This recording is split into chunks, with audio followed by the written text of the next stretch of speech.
The scream that shattered the quiet of our suburban street is something I'll never shake. It was a warm afternoon, the kind where kids ride bikes and neighbors wave from porches, but that sound me son Ethan's terrified wail cut through the air like a knife.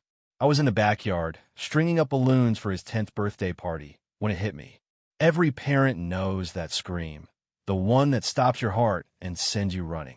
I dropped the streamers and bolted to the front yard, my pulse pounding in my ears. What I saw made my blood run cold. There was Ethan, my little boy, sprawled on the grass, tears streaming down his face, while a woman in her 50s, face flushed with fury, clutched the handlebars of his shiny new mountain bike. This woman, who I'd later learn was Margaret Hayes, the iron-fisted president of our Homeowners Association, had just laid hands on my kid. She didn't know it was his birthday, or that the bike was his pride and joy. Ethan had been obsessed with that bike for months, taping pictures of it to his bedroom wall, sending me links, even making a goofy slideshow about how it had changed his life. So when his big day rolled around, I knew it'd be perfect. I'd stashed it at my brother's place for weeks, working extra shifts to cover the cost. When Ethan opened a tiny box with a photo of the bike inside, his face lit up like Christmas morning.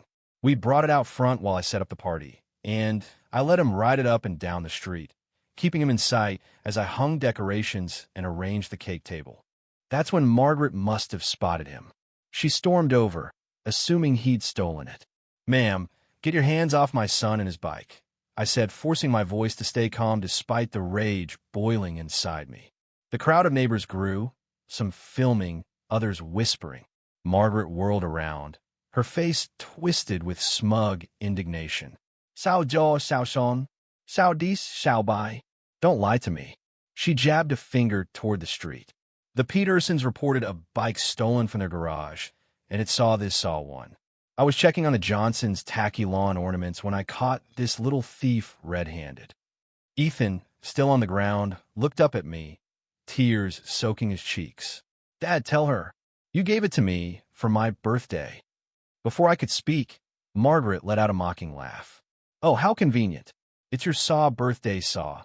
So you just happen to get a Dulaw 500 bike? Kids around here know better than to take what's not theirs. This HOA has rules, and I foresaw them." I stepped between her and Ethan, helping him up as he clung to my hand, trembling. "Margaret, this is absurd," I said. "It's his birthday.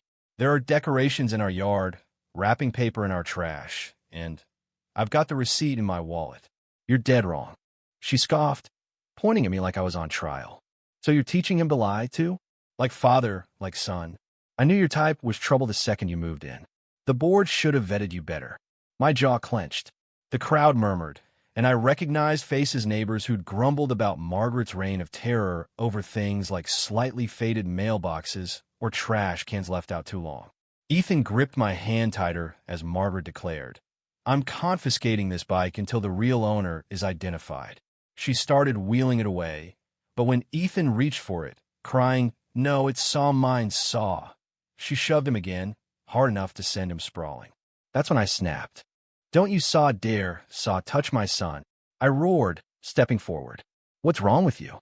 He's a child. Margaret's face turned crimson. "He's resisting an HOA official. This is theft. Our neighbor, Mrs. Liu, pushed through the crowd, holding up her phone.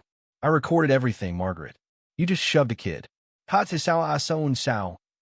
Margaret's head whipped toward her, stunned, but she doubled down. "I didn't know such thing. He fell trying to run off with stolen property.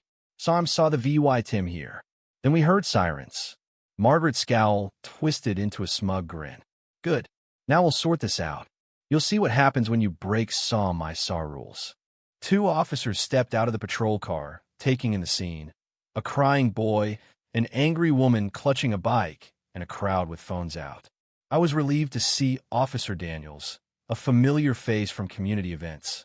"What's going on?" he asked. Margaret launched into her story. "Officer, I caught this boy stealing a bike from another house. When I confronted him, his father threatened me. I'm just doing my job as HOA president to keep this community safe." Daniels turned to Margaret. "Did you touch the child?" "Absolutely not," she snapped. "He fell trying to keep stolen property." Mrs. Liu stepped forward. I've got VY Deo over pushing him. She handed over her phone, and Daniel's frown deepened as he watched. I've got the receipt, too, I said, pulling it from my wallet, showing the purchase date from 3 weeks ago. I planned this surprise for a month. Another neighbor chimed in. I saw them bring the bike home this morning. The kid was bouncing with excitement.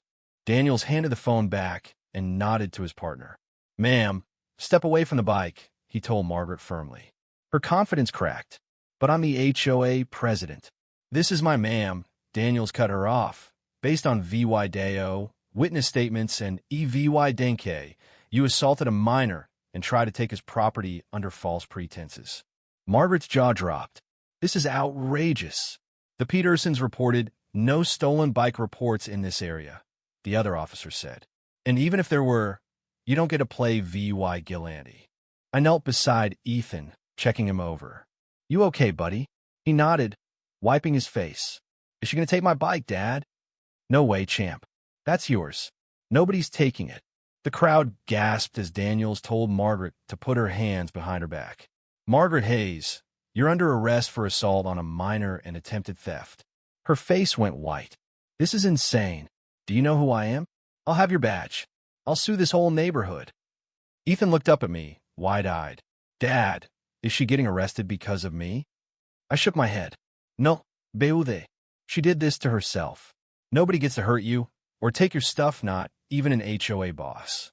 3 months later, Margaret pleaded guilty to misdemeanor assault and attempted theft. The judge hit her with 6 months probation, a DULA, $5,000 fine, anger management classes, and a restraining order keeping her 100 feet from us. The HOA board kicked her out in an emergency vote the week after her arrest. Word is she put her house up for sale, too humiliated to face the neighbors who'd seen her fall. The day she was loading her MOVYing truck, I caught her eye across the street. She froze, her face a mix of shame and defiance, then scurried inside, slamming the door. That scream from Ethan still haunts me, but so does the way our neighbors rallied. Justice was served, but came a Costa kid's birthday scarred by an adult's ego. What do you think? Did Margaret deserve what she got? Or was she just a misguided neighbor trying to protect her turf? Should HOAs have this much power over our lives? And what would Saw You Saw have done if someone accused your kid like that? Drop your thoughts below, hit that like button if this story got your blood boiling, and subscribe for more real-life drama. Let's get this conversation going.